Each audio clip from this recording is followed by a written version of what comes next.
तो हे दोस्तों, स्वागत है आपका एक बार फिर से हमारे इस YouTube चैनल जिसका नाम है कैरियर कोचिंग सेंटर। और ये है वर्ग 10 का ऊर्जा के स्रोत का आज का सेकंड पार्ट। ठीक है, फर्स्ट पार्ट में हम लोगों ने पढ़ा ईंधन क्या होता है। ठीक है, ईंधन के कौन कौन से यूज होते हैं। आज जो हम लोग पढ़ेंगे वो है नाभिकीय ऊर्जा के बारे में। नाभिकीय ऊर्जा, ठीक है, न्यूक्लियर एनर्जी, नाभिकीय एनर्जी, नाभिकीय ऊर्जा। ध्यान देंगे, नाभिकीय ऊर्जा के अंतर्गत इसे दो पार्टों में बांटा गया है। एक को कहते हैं नाभिकीय विखंडन और एक को कहते हैं नाभिकीय संलयन। ठीक है, नाभिकीय विखंडन और नाभिकीय संलयन। अभी विखंडन का मतलब ही होता है, नाम से ही पता चल रहा है, इसको खंडित होना। ये इसलिए टॉपिक इंपॉर्टेंट है 10th क्लास में, क्योंकि इससे रिलेटेड एक नंबर वाला क्वेश्चन में बहुत बार आता है, क्वेश्चन पूछता है। ठीक है, तो हम लोग समझेंगे पहले। अच्छा, आप लोगों ने नाम सुना होगा कुछ परमाणु रिएक्टर का नाम सुने होगा भी आप लोग, परमाणु रिएक्टर। नाम अगर हम बोलेंगे, क्या आपने नाम सुना है तारापुर का? तारापुर कहाँ पर है? महाराष्ट्र में। अपना नाम सुना ना। ये तारापुर क्या है? एक जो जगह है, जो तारापुर में जगह जो है, यहाँ पर एक परमाणु संयंत्र स्थापित किया गया है। समझ गए बात को? जैसे कलपक्कम की बात करेंगे तो कहाँ पर है वो? तमिलनाडु। रावत भाटा राजस्थान, है ना। और नरौरा कहाँ पर है? नॉर्मल सी नरौरा उत्तर प्रदेश में जो है, हमारे आसपास में जो है। तो जो हमने नाम बताया तारापुर महाराष्ट्र, तो ये जो जितने भी 7 परमाणु घर जो बनाए गए हैं, ये सातों पहले आपको याद कर लेना है। इससे संबंधित एक क्वेश्चन तो पक्का आना है। ये इंपॉर्टेंट इसलिए मैंने बताया क्योंकि शुरुआती यही है। ठीक है, अब बात करते हैं कि नाभिकीय विखंडन। तो इन जो नाभिकीय संयंत्र होते हैं, ध्यान समझिएगा, नाभिकीय संयंत्र, नाभिकीय संयंत्र में क्या होता है? तो नाभिकीय संयंत्र में ही नाभिकीय विखंडन होता है। अब किसका विखंडन किया जाएगा? नाभिकीयों का ना, मतलब न्यूक्लियर का विखंडित किया जाएगा, खंडित किया जाएगा। तो समझना बहुत इंपॉर्टेंट है। अब नाभिकीय विखंडन में होता क्या है, उसके रिएक्टर में होता क्या है? तो इसके रिएक्टर में यूरेनियम 235 या यूरेनियम 238, ठीक है, 235 और 238 क्या होते हैं? इसके परमाणु संख्या ना। ध्यान से समझना, जिस तरह से हम लोग कार्बन लिखते हैं ना, 6 12 इस तरह से लिखते हैं ना, केमिस्ट्री में लोग पढ़े ना। कार्बन में 6 क्या होता है? इसकी परमाणु संख्या। और ये क्या होता है? इसका परमाणु द्रव्यमान। तो यूरेनियम जो होते हैं, यूरेनियम 235 या यूरेनियम 238, ठीक है, इसके ऊपर न्यूट्रॉन का प्रहार कराया जाता है। किसका? न्यूट्रॉन का प्रहार कराया जाता है। ध्यान से समझिएगा, नाभिकीय रिएक्टरों में, जो नाभिकीय संयंत्र होते हैं, नाभिकीय संयंत्रों में यानी नाभिकीय रिएक्टरों में कौन सी क्रिया की जाती है? नाभिकीय विखंडन की क्रिया की जाती है। और नाभिकीय विखंडन में किसके नाभिक लिए जाते हैं? यूरेनियम के। किसके नाभिक? यूरेनियम, प्लूटोनियम, समझ में आ गया? थोरियम। अच्छा, बताया कौन बताएगा मुझे? थोरियम का सबसे ज्यादा उत्पादन कहां होता है भारत में?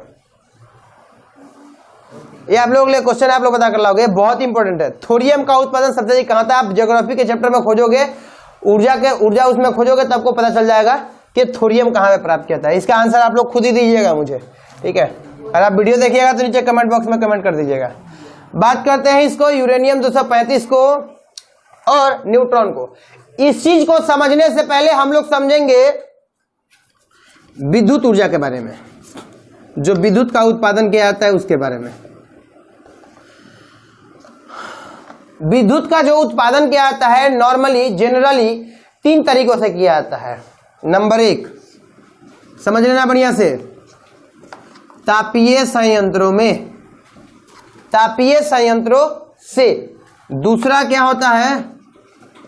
जल विद्युत तैयार किया था, जल विद्युत से। पढ़ जाइए, जल विद्युत का प्रयोग किया जाएगा। जल विद्युत से, जल से प्रयोग किया जाएगा, जल बनाया जाएगा। पन बिजली जिसका नाम हम लोग देते हैं। और तीसरा क्या होता है, सौर से। सौर से क्या निकलेगा हमें, विद्युत, सौर विद्युत से जल का विद्युत, और तापीय संयंत्र में ताप विद्युत। समझ गए बात को। दो चीजों के बारे में केवल बात करेंगे, सौर विद्युत के बारे में हम ऑलरेडी डिस्कस कर चुके हैं ना, सोलर कुकर का, सॉरी क्या बोलते हैं वो लोग, हम लोग सौर प्लेट का प्रयोग करके हम लोग सौर विद्युत का प्रयोग करते हैं ना, करते हैं ना, इसके बारे में पढ़ चुके हैं। हम दो चीजों के बारे में पढ़ेंगे, तापीय संयंत्रों के बारे में और जल विद्युत के बारे में, ठीक है। तापीय संयंत्रों में क्या किया जाता है, समझना बढ़िया से। तापीय संयंत्रों में क्या किया जाता है, बड़े से टैंक में जो टैंक जो इसका पैक होता है टैंक, बड़े से टैंक में पानी रखे जाते हैं, क्या कहते हैं, पानी रखे जाते हैं, और इन पानी को गर्म किया जाता है। किसकी मदद से, मतलब कोयला या फिर डीजल पेट्रोल, समझ गए बात को ना, बहुत अधिक मात्रा में कोयला।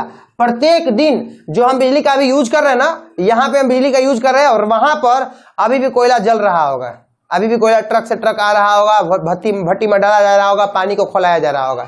समझ गए बात को। क्यों, इसको जब हम गर्म करते हैं तो गर्म करने पर क्या निकलेगा, इसमें से वेपर निकलेगा, भाप निकलेगा, और इस वाष्प का प्रयोग किया जाता है किसको चलाने में, टरबाइन चलाने में। किसको चलाने में, टरबाइन चलाने में। टरबाइन के जो ब्लेड होते हैं उन ब्लेडों में भाप को भेजा जाता है और टरबाइन की ब्लेडें घूमने लगती है ना। टरबाइन की जब ब्लेड घूमती है तो टरबाइन में लगे हुए जो मोटर होते हैं वो घूमते हैं, और वो घूम करके क्या पैदा करेंगे, बिजली पैदा करेंगे। क्लियर है बात। बिजली पैदा करने का एकदम सिंपल सा प्रोसेस, क्या, पानी को गर्म करना है, पानी को गर्म करेंगे, भाप बनेगा और भाप से टरबाइन चलाया जाएगा, टरबाइन से बिजली पैदा होगी। क्लियर है बात। दूसरा, ये थे तापीय संयंत्र में। और आपको जानकारी है, जान करके हैरानी होनी चाहिए कि हमारे यहाँ जो बिजली की सप्लाई आती है वो सबसे अधिक सप्लाई हमको तापीय संयंत्रों से ही मिलती है। क्लियर है बात, समझ के बात को। सर्वाधिक मात्रा में किसकी जरूरत पड़ती है, कौन, अभी हम लोग जो अभी जो बिजली यूज कर रहे हैं वो किससे सबसे अधिक, किससे ज्यादा करते हैं, तापीय संयंत्रों से करते हैं। बात करते हैं जल विद्युत के बारे में। तो जल विद्युत के बारे में भी जानकारी रखना है। जो जल विद्युत क्या होते हैं, जो बड़े बड़े जो नहर होते हैं या बड़े बड़े जो बांध होते हैं, डैम होते हैं, उनमें पानी को स्टोर करके रखा जाता है ना। ये मान लीजिए अगर ये डैम हो गया, मान लीजिए ये डैम हो गया, पूरा डैम बांधा हुआ है और डैम के ऊपर जो है पूरा का पूरा पानी जो है स्टोर है। डैम हमेशा कहाँ बनाया जाता है, अपर इलाकों में ना, ऊंचाई वाले इलाकों में, और उसके नीचे इलाकों में पानी की सप्लाई छोड़ी जाती है। और अगर आपको यहाँ से जो है पानी की सप्लाई छोड़ी जाएगी तो यहीं पर जो है आपको क्या लगाया जाएगा, टरबाइन का पंखी लगाया जाएगा। इसके जो पाइप होते हैं, इस पाइप में क्या लगाया जाएगा, टरबाइन की पंखी। और जैसे यहाँ से पानी खोलोगे तो पानी आएगा तेजी से, पानी आएगा तेजी से तो पानी उसके पंखी में पड़ेगा और पंखी को भी वो क्या करने लगेगा, नचाने लगेगा। जब ये घूमेगा, यहाँ पर भी टरबाइन को क्या कर रहा था, वो भाप घुमा ही रहा था ना, और यहाँ पर भी पानी क्या कर रहा है, उसको घुमा ही रहा है ना। आज दोनों स्थितियों में इसके ब्लेडें घूमती रहती हैं और घूमेगी तो क्या होगा, टरबाइन, इसके टरबाइन के मोटर चलेंगे और मोटर से क्या पैदा होगा, बिजली पैदा होगा। समझ गया बात को। ये क्या है, ये तापीय ऊर्जा है और ये क्या है, जल ऊर्जा है। समझ गया ना बात को, समझ रहे हो बात को। इसमें से दोनों में नवीकरणीय कौन होगा, दोनों में ऊर्जा उत्पन्न होती है, दोनों में नवीकरणीय कौन होगा, जल ऊर्जा, क्योंकि ये खत्म तो होने वाला नहीं है, खत्म होगा। इसका तो स्रोत है ना भाई, बारिश होता है, फिर जब भर जाएगा उसमें क्या बोलते हैं, जलाशय में पानी भर जाएगा, डैम में पानी भर जाएगा, फिर अगले साल के तैयार हो जाएगा। लेकिन यहाँ तो ये क्या है, कोयला जला रहे हैं ना भाई, ये कोयला तो खत्म होने वाला है ना, डीजल तो खत्म होने वाला है ना, तो ये ऊर्जा के कौन से है, अनवी है, और ये कौन सा है, नवीकरणीय है। समझ गए बात को ना। लेकिन प्रोसेस क्या है, प्रोसेस में सिर्फ एक ही काम करना है, टरबाइन को घुमाना है। समझ गए बात को, समझ गए बात को, यहां तक क्लियर है। हम क्यों समझाएं इसको, क्योंकि अब भी बताएंगे हम किसको, नाभिकीय विखंडन को, तो फिर इसी चीजों की जरूरत पड़ेगी।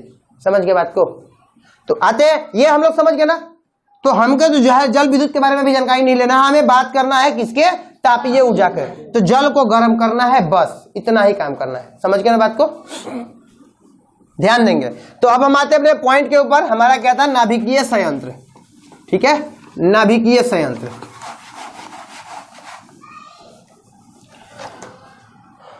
तो इससे रिलेटेड जो क्वेश्चन बनेगा, क्वेश्चन नंबर फर्स्ट 1 नंबरिया का, कि नाभिकीय संयंत्रों में कौन सी क्रिया कराई जाती है? तो नाभिकीय विखंडन। थोड़ी सी और आगे पढ़ेंगे, इसको थोड़ी सी और बना करके बोलेंगे नियंत्रित नाभिकीय विखंडन। नियंत्रित नाभिकीय विखंडन। नियंत्रित क्यों बोलेंगे ये भी हम समझा रहे हैं अभी थोड़ी देर पहले। तो पहले इसे समझेंगे कि यूरेनियम 235 लो या यूरेनियम 238 लो या थोरियम लो, तो इसके ऊपर किसका प्रहार कराया जाता है? न्यूट्रॉन का। एक्टिवेट करने के लिए, इस यूरेनियम को एक्टिवेट करने के लिए किसका प्रयोग करते हैं? न्यूट्रॉन का। तो अगर क्वेश्चन आपसे पूछता है कि नाभिकीय विखंडनों में यूरेनियम को एक्टिवेट करने के लिए किसका प्रहार कराया जाता है, तो आप क्या आंसर दोगे? न्यूट्रॉन का। अब समझो, जब प्रहार होता है तो होता क्या है? यूरेनियम के कितने अणु दिखाई दे रहे हैं आपको? नहीं, अभी कितने खंड है इसके? एक। और जब हम इसके ऊपर न्यूट्रॉन का बम्बार्डित कराते हैं तो इसके 3 पार्ट टूटते हैं। यूरेनियम 238 के कितने भाग टूटेंगे? 3 पार्ट टूटेंगे। समझ में आएगा? 3 भागों में टूटता है। समझ लेना बढ़िया से, 3 भागों में टूटता है। और जैसे ही ये 3 भागों में टूटेगा, टूटने के साथ ही अपार मात्रा में, बहुत अधिक मात्रा में क्या निकलता है? ऊष्मा निकलता है और प्रकाश निकलता है। समझ के बात को? ऊष्मा और प्रकाश। तो हमें इसके ऊष्मा से मतलब होता है। हम इसके ऊष्मा को क्या करते हैं? हम इसके ऊष्मा का प्रयोग करते हैं और फिर से वही पानी जो गर्म करने वाला प्रोसेस है, पानी को उसको गर्म करके फिर से भाप बनाएंगे और टरबाइन चलाएंगे और खत्म करेंगे। समझ रहे हो ना बात को?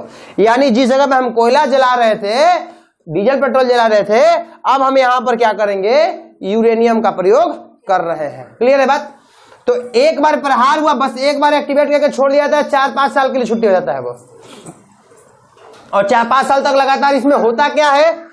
एक भाग कितने भागों में टूटा? 3 भागों में। और फिर ये कितने भागों में टूटेगा? 3 भागों में। ये कितने भागों में टूटेगा? 3 भागों में। ये भी कितने में टूटेगा? 3 भागों में। फिर ये कितने में टूटेगा? 3 भागों में। ये कितने में टूटेगा? 3 भागों में। और ये कितने में टूटेगा? 3 भागों में। समझ रहा ना? इस प्रोसेस को समझ रहा है? तो यूरेनियम के नाभिक के ऊपर जब न्यूट्रॉन का बम्बार्डित कराया जाता है तो यूरेनियम के एक अणु कितने अणु में बदलते हैं? 3 अणु में टूटते हैं। और फिर तीनों कितने में टूटेंगे? 9। और फिर कितने?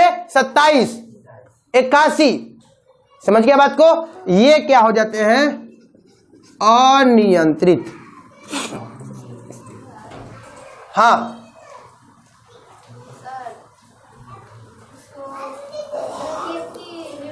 सिर्फ एक न्यूट्रॉन से बम्बार्डित कराया जाए, फिर उसके टूटना टूटना टूटना। आ जाओ आ जाओ आ जाओ, आके बैठो। नहीं, न्यूट्रॉन का एक ही जगह नहीं होता, उसके कैंपस में बहुत सारे जो है यूरेनियम को एक्टिवेट कराया जाता है। समझ के बात को ना? ये सिर्फ हम एक एग्जांपल समझा रहे हैं, एक एग्जांपल समझा रहे हैं ना। हम यहाँ पे मात्रा थोड़े बता रहे हैं कि यूरेनियम के हम 1 किलो यूरेनियम लिए हैं कि 1000 किलो लिए हैं, नहीं ना बता रहे हैं, 1 टन लिए। हम तो सिर्फ एक नॉर्मल एग्जांपल दे रहे हैं। आप ध्यान से समझेंगे, ये क्या होते जा रहा है? टूट के फैलते जा रहा है। और टूटेगा तो फिर क्या निकलेगा? ऊष्मा, ऊर्जा निकलेगा ना। इसी तरह का, इसी सिस्टम का प्रयोग, यानी कि नाभिकीय विखंडन का प्रयोग किया जाता है परमाणु बम बनाने में। नागासाकी के ऊपर जो बम पटका गया था, हिरोशिमा के ऊपर जो बम पटका गया था, वो किस सिद्धांत पे आधारित था? नाभिकीय विखंडन की अभिक्रिया पर। किस पे? नाभिकीय विखंडन। उसमें भी सेम प्रोसेस, प्लूटोनियम था उसमें भरा हुआ, पटका गया उसको, उसके अंदर जो सिस्टम लगा करके जैसे ही वो नीचे की तरफ गिरा, एक्टिवेट हो गया। एक्टिवेट हुआ तो फटने लगा, फटा तो पूरा का पूरा इलाका फटता चला गया। क्योंकि देख रहे हो ना, 1 भाग से 3 भाग, 3 भाग, पूरा एरिया को कवर कर लिया, वो पूरा टापू को खत्म कर दिया। समझ गए बात को? तो अब तुम कहोगे कि सर जो प्रक्रिया परमाणु बम में वहां पर हुआ था, वही प्रक्रिया तो इस नाभिकीय संयंत्र में भी हो रहा है। तो नाभिकीय संयंत्र को तो फट जाना चाहिए था, ब्लास्ट हो जाना चाहिए था। और नॉर्मल सी बात है, नाभिकीय संयंत्र जो है तुम्हारा फट जाएगा, ब्लास्ट हो जाएगा। अगर इस प्रक्रिया से चलता रह गया तो पता चलेगा कि महाराष्ट्र तारापुर फरिया जाएगा एक के बारे में, चक्कल पक्कम खत्म हो जाएगा। हाँ, नरोरा का खेला खत्म हो जाएगा। नरोरा खत्म हो तो बिहारों में आ जाएगा। छोटा मोटा थोड़े फटेगा तो कितना दूर तक जाएगा, है कि नहीं है? तो होता क्या है, इसीलिए मैंने बात किया नियंत्रित के बारे में। नियंत्रित में क्या कहता है, इंपॉर्टेंट, बहुत इंपॉर्टेंट है।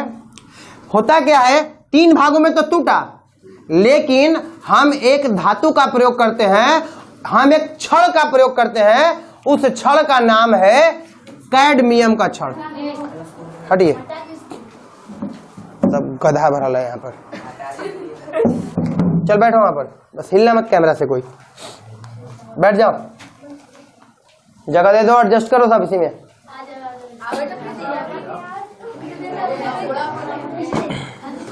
ध्यान देंगे तो ध्यान दो, इधर ध्यान देंगे। जो न्यूट्रॉन का प्रयोग क्यों किया जाता है, एक्टिवेट करने के लिए किया जाता है। किसका क्या करने के लिए किया जाता है, एक्टिवेट करने के लिए किया जाता है। इसी एक्टिवेटर को जब ये 3 भागों में टूट जाता है तो इसको न्यूट्रलाइज किया जाता है। न्यूट्रलाइज करने के लिए प्रयोग करते हैं हम लोग मंदक का। ये बहुत इंपॉर्टेंट नाम है मंदक, याद रखना इस बात को। 10 क्लास का 1 नंबरिया क्वेश्चन का बहुते VBI क्वेश्चन है मंदक। न्यूट्रलाइज करने के लिए क्या करते हैं, जब, हाँ आवाज लगा दो, जब जी बोल दो, घर में कोई आया है, ध्यान देंगे। जब नियंत्रित और अनियंत्रित को समझना बहुत जरूरी है। नियंत्रित नाभिकीय विखंडन में क्या होता है, अनियंत्रित में क्या होता है। जब ये अनियंत्रित तरीके से होगा तो पूरा का पूरा एरिया क्या हो जाएगा, ब्लास्ट कर जाएगा, फट जाएगा। इसको खत्म करने के लिए क्या किया जाता है, हमको एक मंदक की जरूरत पड़ती है जो न्यूट्रलाइज करता है, और इस मंदक का नाम है कैडमियम का छड़। कैडमियम का छड़, नाम याद रख लेना, कहीं पर नोट कर लेना इसको। कैडमियम का छड़ का प्रयोग किया जाता है मंदक के लिए, या फिर कहीं कहीं नाम मिलेगा आपको भारी जल का प्रयोग करते हैं। भारी जल किसको कहते हैं हम लोग, D2O को ना। भारी जल किसको बोलते हैं, D2O को। आप भारी जल का प्रयोग कर सकते हो या फिर किसका प्रयोग कर सकते हो, कैडमियम के छड़ का। अब ये कैडमियम का छड़ करता क्या है, जैसे ही यूरेनियम के 3 भागों में टूटेगा, कैडमियम का छड़ इन 2 भागों को क्या कर देगा, खत्म कर देगा। तो क्या हो जाएगा भाई, 2 भागों को खत्म करेगा तो कितना बच गया, 1 बच गया ना, यहां पर 1 बचा, लेकिन फटा तो 3 रूप में था, ऊर्जा तो उतनी ही निकली थी। उन सारे ऊर्जा का प्रयोग करके हमने यहां पर बिजली पैदा कर लिया। फिर अब ये कितने भागों में टूटेगा, 3 भागों में। 3 भागों में से फिर 2 को वो क्या करेगा, खत्म कर देगा। फिर कितने बच गए, 1। यहां पर भी क्या लिए थे, 1 ही। यहां पर भी क्या मिला हमको, 1 ही। यहां पर भी क्या मिला हमको, 1 ही मिला। और फिर ये 3 भागों में टूटेगा तो यहां पर भी 2 को खत्म कर देगा, तो क्या मिलेगा हमको, 1 ही। और इसको हमने अपने कंट्रोल में किया हुआ है, नियंत्रित किया हुआ है, इसीलिए इसका नाम देते हैं नियंत्रित नाभिकीय विखंडन अभिक्रिया। क्लियर है बात, क्लियर है। नियंत्रित नाभिकीय विखंडन अभिक्रिया का प्रयोग किया जाता है किसमें, नाभिकीय संयंत्रों में। और इस नाभिकीय संयंत्र, जैसे तारापुर हो गया नाभिकीय संयंत्र, तो वहां पर क्या पैदा किया जाएगा, बिजली। क्या पैदा करते हैं वहां से, बिजली। यहां से भी बिजली पैदा की जाती है, समझ रहे हो ना बात को, बिजली की सप्लाई दी जाती है। जैसे यहां पर इस थर्मल पावर प्लांट में हम कोयला जला करके बिजली पैदा कर रहे थे, पेट्रोल डीजल जला करके हम बिजली पैदा कर रहे थे, यहां पर हम क्या कर रहे हैं, यूरेनियम का प्रयोग करके क्या पैदा कर रहे हैं, बिजली। समझ रहे हो बात को ना। लेकिन किस वे में कर रहे हैं, अपने कंट्रोल में रखकर, नियंत्रित रख करके। समझ के बात को, इसी का नाम देंगे हम लोग नियंत्रित नाभिकीय विखंडन अभिक्रिया। अब बात करेंगे, अभी तुरंत आई ना, देखा बता करो। अब बात करेंगे कि जो नियंत्रित होता है, ये तो नाभिकीय विखंडन है ना। नाभिकीय विखंडन में हमने क्या क्या चीजों को सीखा, इसमें कौन से धातु का प्रयोग करेंगे, यूरेनियम का। इसको एक्टिवेट करने के लिए किसका प्रयोग करेंगे, न्यूट्रॉन को। मंदित करने के लिए किसका प्रयोग करेंगे, कैडमियम के छड़ का प्रयोग करेंगे, या भारी जल का प्रयोग करेंगे, उसी का नाम हम लोग कह देते हैं D2O का प्रयोग करेंगे। समझ गया, आ गया। और ये नियंत्रित होता है और इससे क्या पैदा किया जाता है, बिजली पैदा की जाती है। यहां तक किसी को कोई दिक्कत है नहीं।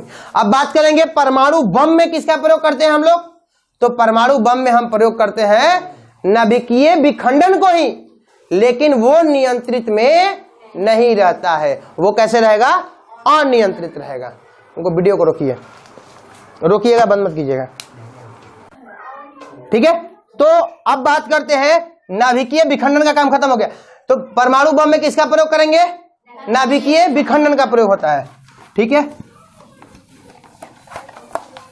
एक लास्ट हम लोग पढ़ लेते हैं इसको, इसके बाद खत्म कर देंगे आज के वीडियो को, और वो है नाभिकीय संलयन। नाभिकीय संलयन होता क्या है? नाभिकीय संलयन में क्या होता है?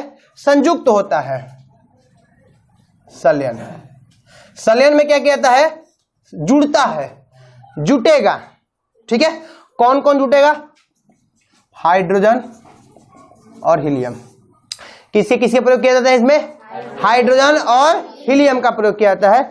और समझ लेना मेरी बात को, अभी जो मैंने बात किया था वो क्या किया था?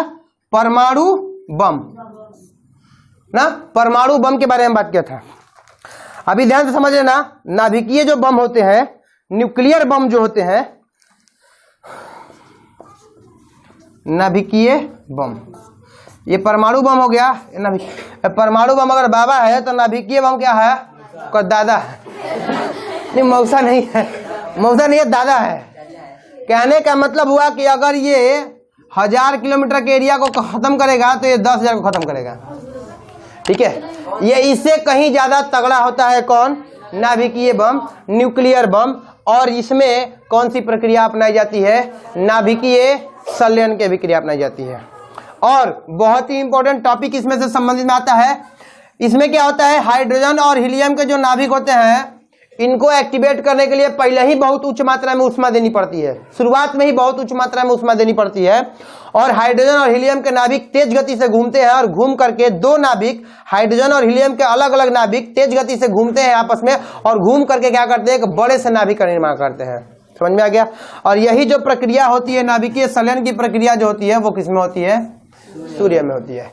यानी अगर तुमसे कोई क्वेश्चन पूछता है कि सूरज से हमें जो रोशनी मिलती है, तो सूरज में कौन सी अभिक्रिया की जाती है? सॉरी, की जाती नहीं है, मतलब होती है, कोई करने के लिए थोड़ा जाता है वहां पर। सूरज में कौन सी अभिक्रिया होती है? नाभिकीय संलयन की अभिक्रिया होती है। जबकि परमाणु बम में जो हम लोग किसका प्रयोग करते हैं? हम लोग नाभिकीय विखंडन का प्रयोग करते हैं। लेकिन सूरज में क्या होगा? नाभिकीय संलयन। और पर न्यूक्लियर बम में किसका प्रयोग किया जाता है? नाभिकीय संलयन का ही प्रयोग किया जाता है। क्लियर है बात? नाभिकीय संलयन का प्रयोग सूर्य के साथ साथ अन्य तारों में भी ऊर्जा के स्रोत होते हैं। नाभिकीय संलयन को करवाने के लिए शुरू में ही अत्यधिक ऊर्जा की आवश्यकता पड़ती है, और इस प्रक्रिया के लिए शर्त जो है बहुत ही एक्सट्रीम है, चरम है। करोड़ों डिग्री का ताप और करोड़ों पास्कल का दाब। ठीक है, उतना ताप और उतना दाब जब मिलेगा तब जाकर के ये एक्टिवेट होता है। और यह प्रक्रिया जो है सूर्य में होती है, साथ ही साथ में तारों में भी यह प्रक्रिया होती है। समझ में आ गया? संलयन का मतलब होता है एक भारी नाभिक को बनाने के लिए दो हल्के नाभिकों को जोड़ा जाता है। दो हल्के नाभिकों के रूप में ज्यादातर लोग हाइड्रोजन और हाइड्रोजन के समस्थानिक या हीलियम नाभिक बनाने के लिए किए जाते हैं। समझ में आ गया? और ये जो होते हैं बहुत ही खतरनाक होते हैं, और चाहे वो नाभिकीय ऊर्जा हो, विखंडन हो, चाहे संलयन हो। ठीक है, अगर इनका सही तरीके से सही वे में यूज किया जाए तो ये हमारे लिए बहुत ही उपयोगी है। अगर गलत तरीके से यूज किया जाए तो नागासाकी और हिरोशिमा जैसी संभावनाएं भी पैदा होने का खतरा है। समझ में आ गया? और इनके जो छड़ होते हैं, जैसे जो यूरेनियम का जो छड़ होता है, जो हमने लगाया था उस समय नाभिकीय विखंडन में, वो पूरी तरीके से कभी भी खत्म नहीं होते हैं। ठीक है, तो जब नहीं खत्म होते हैं, उनकी ऊर्जा जब खत्म हो जाती है, इसके बावजूद भी वो बहुत अधिक मात्रा में रेडिएशन छोड़ते हैं। रेडिएशन के संपर्क में आने पर आपके साथ में बहुत ही बुरा हाल हो जाएगा। और ये बात 9th क्लास में हम ऑलरेडी पढ़ा चुके हैं, आपदा के प्रबंधन में। ठीक है, तो उसको हम लोग करते क्या है कि जो भी हम नाभिकीय संयंत्रों से जो निकलने वाले जो बचे खुचे जो यूरेनियम होते हैं, उनको क्या करते हैं? जमीन के अंदर गड्ढा खान करके उसके अंदर में उसको डंप कर देते हैं ना। यही तरीका होता है उससे बचने का। आप इसे कहीं पर भी अगर अन्यत्र कहीं पर भी अगर आप फेंक दोगे, रोड पर ऐसे ही फेंक दोगे, तो उसमें से बराबर रेडिएशन निकलेगा और उसके संपर्क में आने वाले लोग बीमार होंगे। समझ में आ गया? ये था 9 क्लास के आपदा में भी यह बातें लिखा है संलयन के बारे में और विखंडन के बारे में।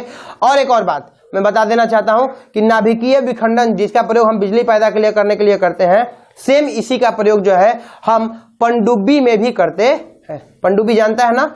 पानी के अंदर जो डूबा होता है 6 महीने तक के लिए वो जमीन के अंदर पानी के अंदर जाता है, तो उसके अंदर में जो ऊर्जा का प्रयोग करते हैं, उस ऊर्जा का प्रयोग हम किस में करते हैं, किस रूप में करते हैं, नाभिकीय विखंडन के रूप में ही हम लोग करते हैं, और उससे हम लोग बिजली पैदा करते हैं, मतलब बिजली उत्पन्न होता है।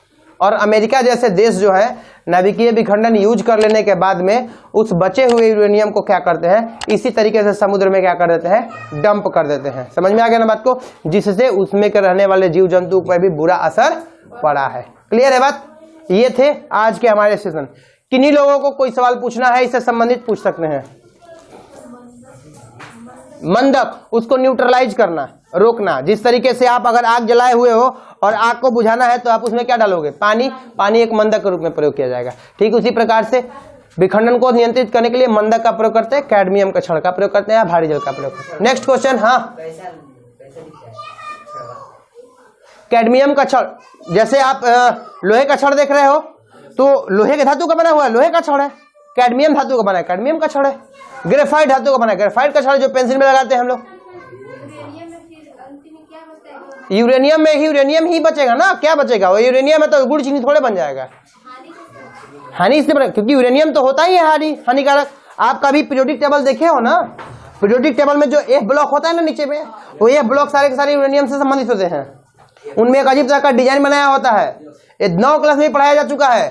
9 क्लास में जो जितने भी ये रेडिएशन छोड़ने वाले जितने भी होते हैं, ठीक है, उनका एक अलग तरह का चित्र बना करके रखा गया है। और ये जो होते हैं ना बहुत ही नुकसानदायी होते हैं, वो हमेशा से नुकसानदायी होते हैं। उनको रखा ही जाता है, बड़ी सेफ से रखा जाता है। यूरेनियम का गोला को, यूरेनियम को बहुत ही सेफ तरीके से रखा जाता है। ठीक है, बहुत ही उस तापमान पर रखा तो वैसे भी ब्लास्ट हो जाता है। ठीक है, ज्यादा देखना है तो आप लोग जो है देख सकते हो, पोखरण जो मूवी बनाया गया है, पोखरण मूवी में इस विखंडन के बारे में बताया गया है। परमाणु बम का जब पहला बार हमारे यहाँ परीक्षण किया गया था तो आप उसे देख सकते हो, उस बम के बारे में, यूरेनियम के बारे में भी देख सकते हो। यूरेनियम को साफ साफ दिखाया गया है इस चित्र में, फोटो में। नेक्स्ट क्वेश्चन, ऊर्जा के स्रोत से संबंधित किसी को कोई और क्वेश्चन, किसी तरह का कोई सवाल। नाभिकीय रिएक्टर, जहां पर नाभिकीय विखंडन की प्रक्रिया अपनाई जाती है। हम अपने घर में नाभिकीय विखंडन की प्रक्रिया नहीं कर सकते हैं, उसके लिए स्पेशल घर बनाए गए हैं, स्पेशल व्यवस्था दिया गया है ताकि उसका रेडिएशन भी बाहर ना जाए, उसकी ऊष्मा का भरपूर उपयोग किया जा सके।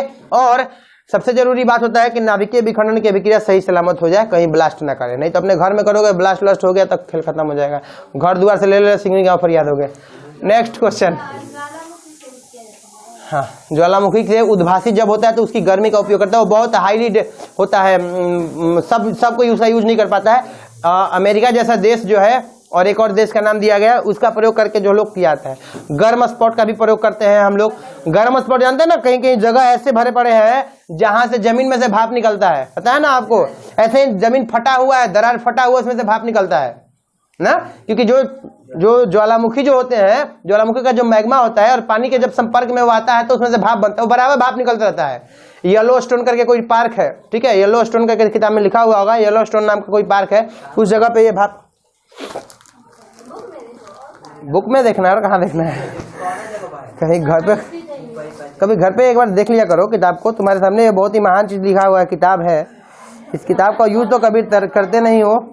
न्यूजीलैंड और अमेरिका में दिया हुआ है, भू ऊष्मीय ऊर्जा का प्रयोग किया है न्यूजीलैंड और अमेरिका में, ठीक है। हाँ बोलो, पेज नंबर 119 है। आगे क्वेश्चन बोलिए, अगला क्वेश्चन किसी को कोई पूछना है?